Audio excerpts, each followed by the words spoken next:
antum harus berubah. Kata Allah SWT, innallaha la yughayyiru ma biqaumin hatta yughayyiru ma bi anfusihim. Allah tidak akan mengubah nasib satu kaum sampai mereka mengubah nasibnya, asal dia mau mengubah dirinya. Lalu Allah akan bukakan kepadanya peluang-peluang untuk mencapai apa yang sedang dia minta itu. Antusias teman-teman sekalian. Orang mukmin itu selalu optimis. Tidak ada kata-kata pesimis, tidak ada kata-kata putus asa, nggak ada kata-kata dendam. Berlalu, qaddarallah ma syaa fa'al. Allah sudah takdirkan dan sudah terjadi. Ini semua teman-teman hanya karena kasus kekufuran saja, malas beribadah, tidak mau jadi orang baik. Hanya itu sederhananya. Lalu kenapa teman-teman?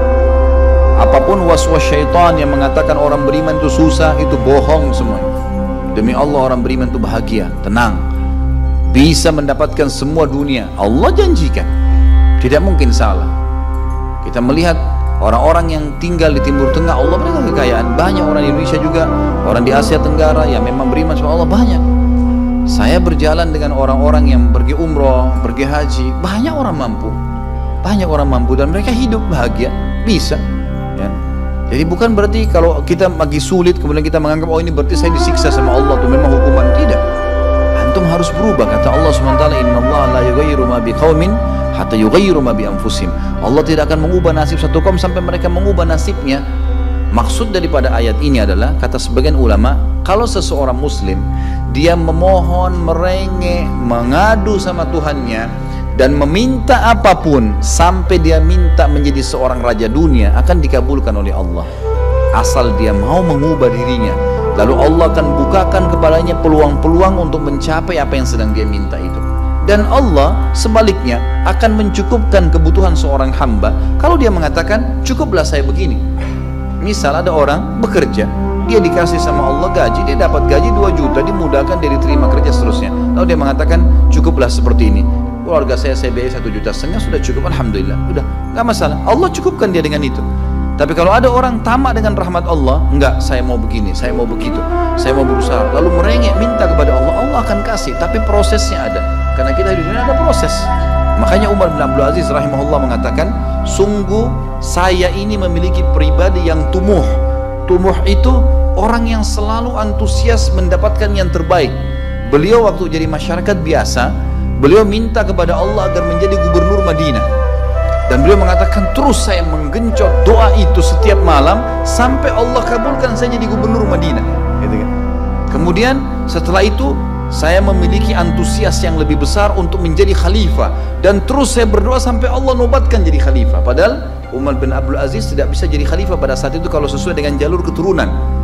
Semestinya ada orang lain, dia memang keturunan Bani Umayyah, tapi bukan dia semestinya pada saat itu menggantikan khalifah.